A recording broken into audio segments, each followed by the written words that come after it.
This is Dimitri Lascaris for The Real News. The financial crisis in Greece is intensifying yet again. Greece's debt remains at staggering levels, amounting to approximately 177% of its GDP, the highest in the EU. Greece is scheduled to make a 10.5 billion euro payment on its debt next summer, but is expected to be unable to make that payment without the advancement of further funds from Greece's most recent bailout of 86 billion euros. However, the Greek government appears to be at an impasse with its creditors, who insist that the conditions for the release of further bailout funds have not been satisfied, despite the Syriza government's imposition of extensive and painful austerity measures on the Greek people. As a result of this impasse, concerns of a Greek default are increasing and the yields on Greek government bonds are rising sharply. Now with us to discuss these developments is Costas Lapavitsas. Costas is a professor of economics at the University of London. In January 2015, he was elected as a member of the Greek parliament for the left-wing Syriza party. And in that election, Syriza won and formed a government for the first time. In August 2015, following the decision of Greek Prime Minister Alexis Tsipras to disregard the result of a referendum in which the Greek people voted against austerity, Costas Lapavitsas defected from Syriza to the newly formed Popular Unity Party. Thanks for joining us today, Costa. Thank you for the invitation. Before we begin speaking about the current impasse, I'd like to discuss with you the economic conditions in Greece. In September 2015, approximately 18 months ago, Syriza was returned to power with a narrow majority in a snap election.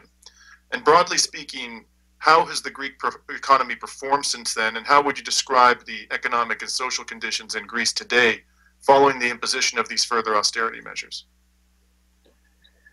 In 2015, when Syriza was elected, Greece went into, during that year, went into a mild recession.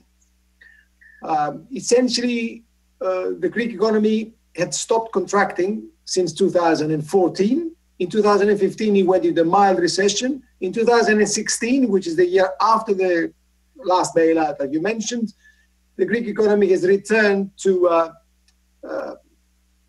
a flat line, basically. It stopped contracting. So basically, for the last 3 years, including the year since the last bailout, the Greek economy has been doing nothing.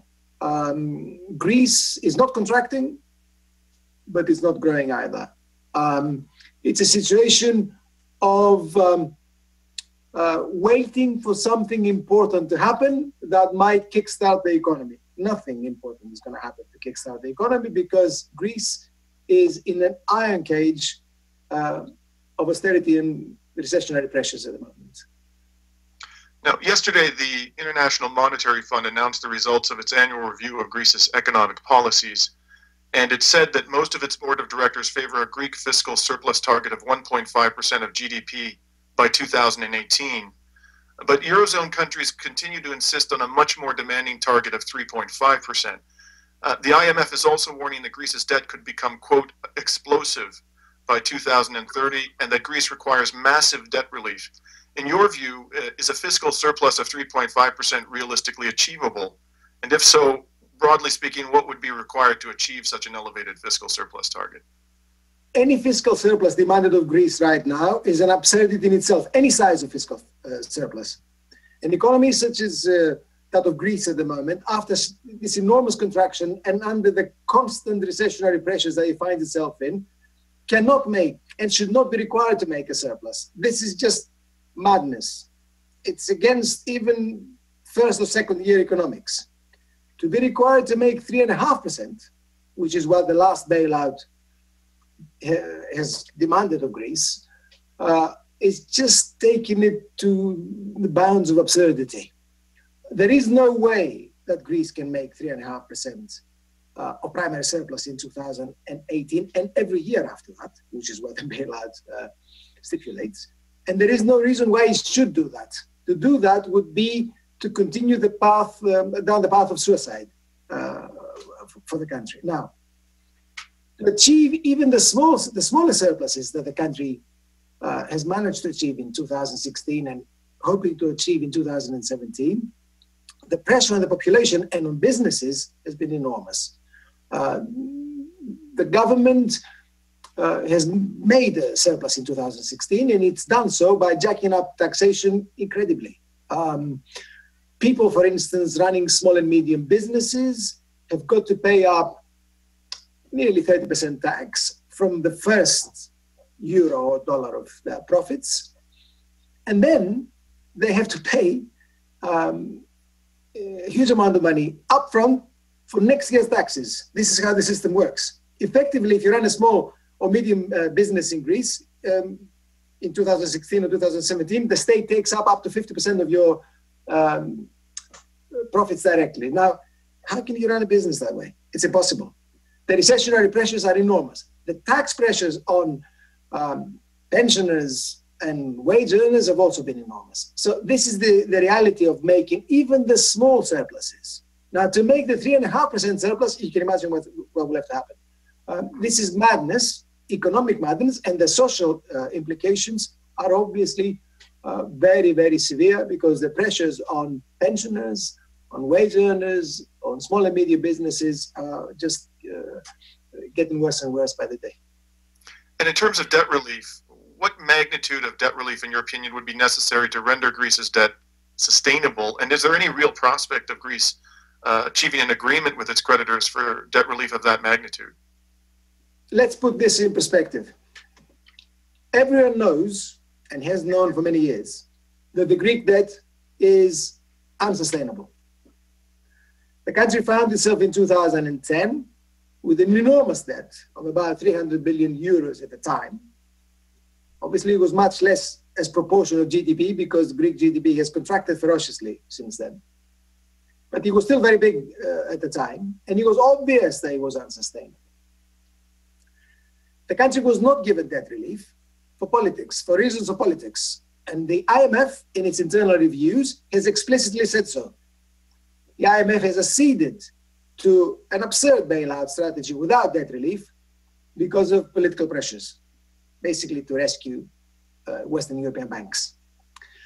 This has been the bane of Greece since 2010, an unsustainable debt, weighing down on the country, the implications of which are basically the need to secure extraordinary primary surpluses. The 3.5% surplus that I mentioned a few minutes ago derives from an absurd attempt to make the current levels of debt sustainable, which is impossible. The IMF knows that. And to its credit, its only credit in this business, has said so. So, Greek debt must be written off, substantial relief must be given. The only real question is, what form will it take? In my judgment, the principal must be written off. How much of that? At least 50% right now. Now, this is not on the basis of debt sustainability analysis, although I've done that in the past too, but from being involved in assessing economic policy in Greece, I would say at least 50% of the debt must be written off. The most important thing, though, isn't just the writing off of the debt, is that fiscal policy must be detached from the obligation to make the debt sustainable. This is the real problem with the debt. Greece needs to detach its fiscal policy from servicing the debt, and it needs to focus its fiscal policy on reducing unemployment. The real problem of the debt is that it encourages a country, or it forces a country, that the economy of which is effectively destroyed, to tax its population to pay an unsustainable debt. That is just absurd. Greece must stop targeting its fiscal policy on its debt, and it must start targeting it on its unemployed. Greece has got 23% unemployment in official terms. In reality, it's higher because a lot of people have left. That's where fiscal policy should be looking at. That's what it should be aiming for, not servicing an unmanageable debt. And of course, there's been a lot of talk about the need for debt relief for years now. And, is there realistically any prospect of Greece's creditors, and particularly the Eurozone countries, agreeing to the type of debt relief that you've described, right down to the principal, to perhaps in excess of 50%?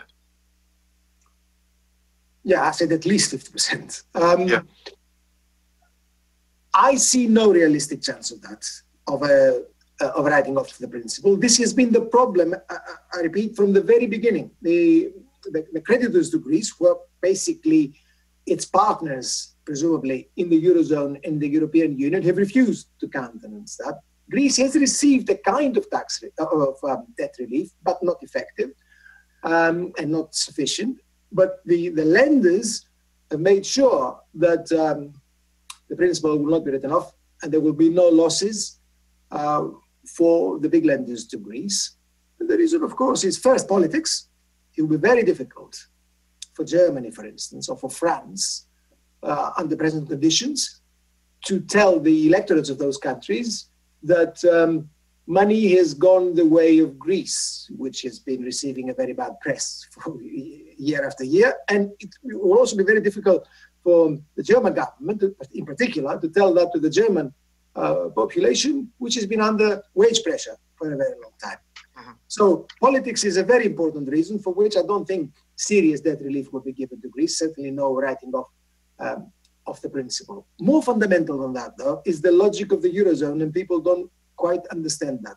This is not a partnership of countries that share in each other's fiscal or other affairs. These are independent states, and one fundamental principle of how the Eurozone has been put together is that each state takes responsibility for its own finances, and no state assumes responsibility for the debt of another and for the finances of another.